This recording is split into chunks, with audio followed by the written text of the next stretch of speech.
ചങ്ങായിമാർ ഞാൻ ഫേസ്ബുക്കിലൂടെ ഇങ്ങനെ വീഡിയോ കണ്ട് സ്ക്രോൾ ചെയ്ത് പോകുമ്പോഴില്ല ഒരു ഉസ്താദിന്റെ മനോഹരമായ വീഡിയോ എന്റെ കണ്ണുപെട്ട്. ആ ഉസ്താദ് ഉണ്ടല്ലോ നമ്മളെ സംഖ്യയുടെ ദൈവമായ രവിചന്ദ്രൻ ഇല്ലേ, രവിചന്ദ്രനെ വെള്ളം കുടിപ്പിക്കുന്ന കണ്ടം വഴി ഓടിക്കുന്ന ഒരു മനോഹരമായ വീഡിയോ ആണ് ഞാൻ കണ്ടത്. ആ ഉസ്താദിന്റെ പേര് ഹാഫിസ് അമീർ സുവൈരി എന്നാണ് എന്റെ വിശ്വാസം. നിങ്ങൾ ആ മനോഹരമായ വീഡിയോ കണ്ടില്ലെങ്കിലല്ല തീർച്ചയായും നിങ്ങൾ ആ വീഡിയോ കാണണം. എന്തായാലും നമുക്ക് ആ ഉസ്താദ് ഉണ്ടല്ലോ സംഖ്യ രവിചന്ദ്രൻ ഉണ്ടല്ലോ കണ്ടം വഴി ഓടിക്കുന്ന മനോഹരമായ വീഡിയോ ഒന്ന് കണ്ടിട്ട് വരാം.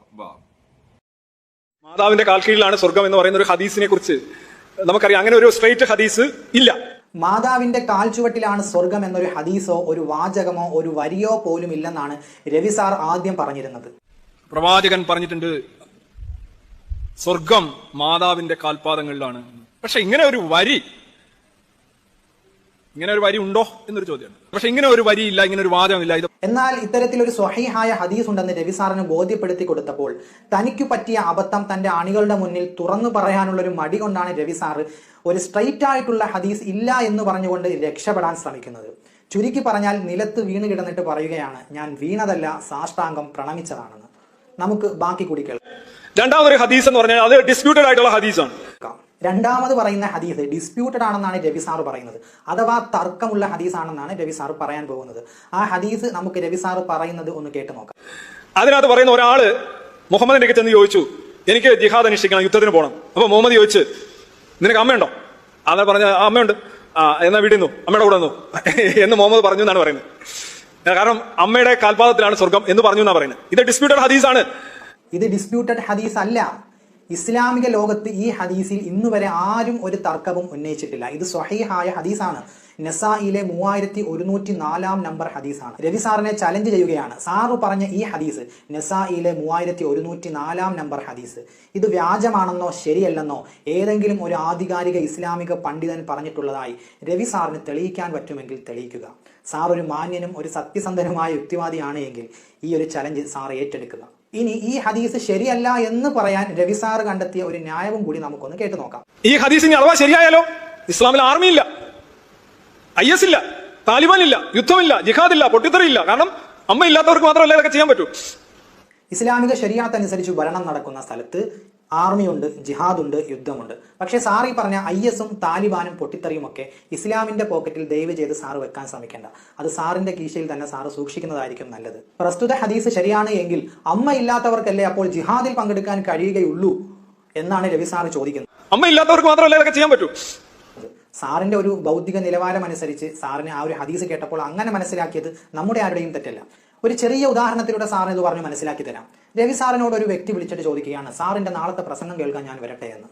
അപ്പോൾ ഈ വിളിച്ച വ്യക്തിയുടെ അച്ഛൻ വളരെ ക്രിട്ടിക്കൽ സ്റ്റേജിൽ കഴിയുകയാണ്. ഈ വിളിച്ച വ്യക്തിയുടെ സാന്നിധ്യവും സാമീപ്യവും പരിചരണവും ഒക്കെ അച്ഛൻ ഇപ്പോൾ ആവശ്യമുള്ളൊരു ഘട്ടമാണ്. ഇത് മനസ്സിലാക്കിയ രവി സാർ പറഞ്ഞു, താങ്കൾ വരണ്ട, അച്ഛനോടൊപ്പം നിന്നുകൊള്ളുക, അച്ഛനാണ് നമുക്ക് വലുത്, അച്ഛൻ നമുക്ക് എല്ലാമാണ് എന്ന് പറഞ്ഞു കഴിഞ്ഞാൽ അതിൽ നിന്ന് ഞങ്ങൾ എന്താണ് മനസ്സിലാക്കേണ്ടുന്നത്? രവി സാറിന്റെ പ്രസംഗം കേൾക്കാൻ വരുന്ന എല്ലാവരും അച്ഛനില്ലാത്തവരാണ് എന്ന് ഞങ്ങൾ മനസ്സിലാക്കണം. അതിൽ നിന്ന് സാറിന് എന്തായാലും വിഷയം നല്ല രൂപത്തിൽ മനസ്സിലായിട്ടുണ്ടാകുമെന്ന് പ്രതീക്ഷിക്കുന്നു. നബി സല്ലല്ലാഹു അലൈഹി വസല്ലമ തങ്ങളോട് യുദ്ധത്തിന് അനുമതി ചോദിച്ച ആ ഒരു അനുചരനോട് നബി തങ്ങൾ മാതാവിനോടൊപ്പം നിന്നുകൊള്ളാൻ പറഞ്ഞു. ഇത് ഈ ഒരു ഹദീസിൽ മാത്രമുള്ള സംഭവമല്ല, ഇതിന് സമാനമായ മറ്റു ഹദീസുകളുമുണ്ട്.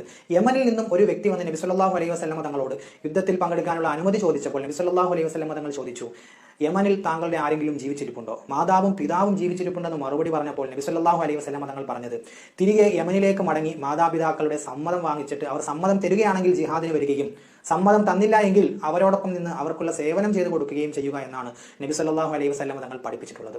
ഇതിൽ നിന്ന് നമുക്ക് എന്ത് മനസ്സിലാക്കാൻ കഴിയും?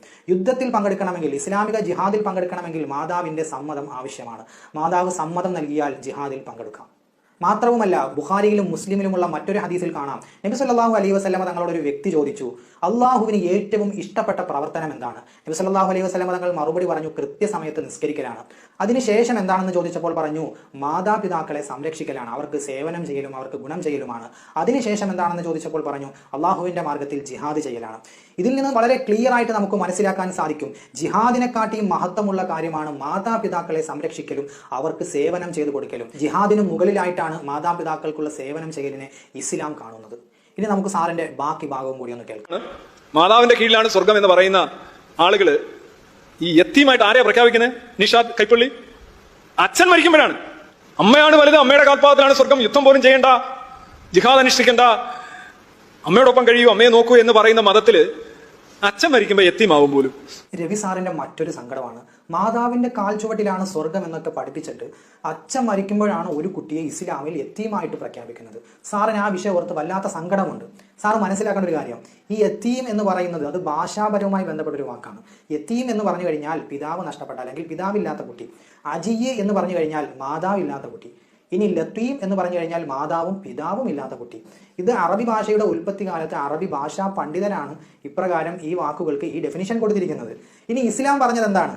യത്തീമായ കുട്ടിക്ക് അഥവാ പിതാവ് നഷ്ടപ്പെട്ട കുട്ടിയെ ആരെങ്കിലും സംരക്ഷിക്കുകയാണ് എങ്കിൽ, അവർക്ക് വേണ്ടി സമ്പത്ത് ചെലവഴിക്കുകയാണ് എങ്കിൽ അള്ളാഹുവിന്റെ അടുക്കൽ ഉന്നതമായ സ്ഥാനവും നന്മയും ഉള്ളവരാണ് പ്രസ്തുത വ്യക്തികളെന്നാണ് ഇസ്ലാം പഠിപ്പിക്കുന്നത്. ഇതിലെന്താണ് തെറ്റ്? ഒരു കുടുംബത്തിലെ പിതാവ് മരണപ്പെട്ട് കഴിയുമ്പോൾ ആ മക്കൾ അനാഥരാകുന്നു, ആ ഭാര്യ വിധവയാകുന്നു. സാറിനി ചോദിച്ചു കളയരുത്, ഭാര്യ മരിക്കുമ്പോൾ എന്താ ഭർത്താവ് വിധവനാകാത്തതെന്ന്. എനിക്കതിനൊന്നും മറുപടി പറയാൻ അറിയില്ല. നമ്മുടെ ഈ സമകാലിക സാഹചര്യത്തിൽ തന്നെ ഏകദേശം കുടുംബങ്ങളുടെയും സാമ്പത്തിക സ്രോതസ് പിതാവാണ്. അച്ഛൻ മരണപ്പെട്ടു കഴിഞ്ഞാൽ ആ കുടുംബത്തിന്റെ സാമ്പത്തിക വരവ് നിലയ്ക്കും. അവർ പിന്നീട് സാമ്പത്തികമായ പ്രതിസന്ധികൾ അനുഭവിക്കേണ്ടി വരും. ഈ ഒരു സാഹചര്യത്തിലാണ് ഇസ്ലാം പഠിപ്പിക്കുന്നത് യത്തീമായ അനാഥകളായ കുട്ടികൾക്ക് വേണ്ടി സമ്പത്ത് ചെലവഴിക്കുന്നവർക്ക്, അവരുടെ സംരക്ഷണ ചുമതല ഏറ്റെടുക്കുന്നവർക്ക് ഉന്നതമായ സ്ഥാനമുണ്ട് എന്ന്. ഇനി ഈ മാതാവ് തന്നെ അനുവദനീയമായ തൊഴിലുകൾ ചെയ്തുകൊണ്ട് ഈ തന്റെ മക്കളുടെ ഈ സംരക്ഷണ ചുമതല ഏറ്റെടുത്ത് അവരെ പോറ്റി വളർത്തിയാൽ അതിനുള്ളൊരു വലിയ പ്രതിഫലം ആ മാതാവിന് ആത്മീയമായി ലഭിക്കും. ഇപ്രകാരം മാതാവിനെ ഏറ്റെടുക്കാൻ കഴിയുന്നില്ല എങ്കിൽ ഈ കുട്ടികളുടെ സംരക്ഷണ ചുമതലയോ അല്ലെങ്കിൽ സാമ്പത്തിക ചിലവുകളോ ഈ മാതാവിന്റെയോ പിതാവിന്റെയോ കുടുംബത്തിൽപ്പെട്ട മറ്റ് അംഗങ്ങൾ ഏറ്റെടുക്കാൻ വേണ്ടിയാണ് ഇസ്ലാം ഇപ്രകാരം പഠിപ്പിക്കുന്നത്.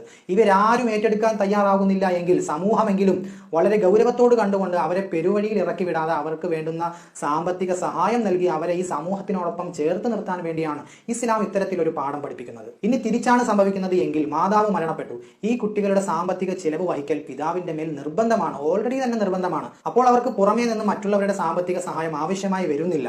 അതുകൊണ്ടാണ് ഇസ്ലാം പിതാവ് മരണപ്പെട്ട കുട്ടികളുടെ സംരക്ഷണ ചുമതല ഏറ്റെടുക്കണമെന്നും അവരെ സാമ്പത്തികമായി സഹായിക്കണമെന്നും ഇസ്ലാം പഠിപ്പിച്ചത്. ഇത് എല്ലാവർക്കും വ്യക്തമായ കാര്യമാണ്. സാർ ഇങ്ങനെ വിമർശിക്കാൻ വേണ്ടി എന്തെങ്കിലുമൊക്കെ പറഞ്ഞങ്ങ് വിമർശിക്കുക, ഇതാണ് സാറിന്റെ ഇപ്പോഴത്തെ ഒരു ശൈലി എന്ന് പറയുന്നത്. സത്യത്തിൽ എന്താണ് സാറിന്റെ പ്രശ്നം? ചുമ്മാ അങ്ങ് തള്ളുകയാണ്, ഒരു ബന്ധവും ഇല്ലാതെ അങ്ങ് തള്ളുകയാണ്. അതെ, ഇത് തന്നെയാണ് സാറിന്റെ ശരിക്കുമുള്ള സത്യസന്ധമായിട്ടുള്ള പ്രശ്നം. എത്ര സിമ്പിൾ ആയിട്ടാണ് ആ ഉസ്താദ് ഉണ്ടല്ലോ രവിചന്ദ്രൻ പറഞ്ഞ പച്ചക്കള്ളം ഉണ്ടല്ലോ, ആ പച്ചക്കള്ളം പൊളിച്ചെടുക്കിയത്. ഇവന്മാരുടെ സ്ഥിരം പരിപാടിയാണ് ഈ സ്റ്റേജ് കെട്ടിട്ടുണ്ടല്ലോ ഇങ്ങനെ പച്ചക്കള്ളം വിളിച്ചു പറയാ. എന്തിനീ പച്ചക്കള്ളം വിളിച്ചു പറയാന്നറിയാ? സംഖ്യകളെ പറ്റിക്കാൻ വേണ്ടി. സംഖ്യകളെ പഠിച്ചിട്ടുണ്ടല്ല ഈ നാട്ടിലുണ്ടല്ലോ അതിന്റെ പേരിൽ ഒരു വിദ്വേഷം, ഒരു കലാപം ഉണ്ടാക്കുക. അതാണ് ഈ ചാണക സംഖ്യകളൊക്കെ പരിപാടി.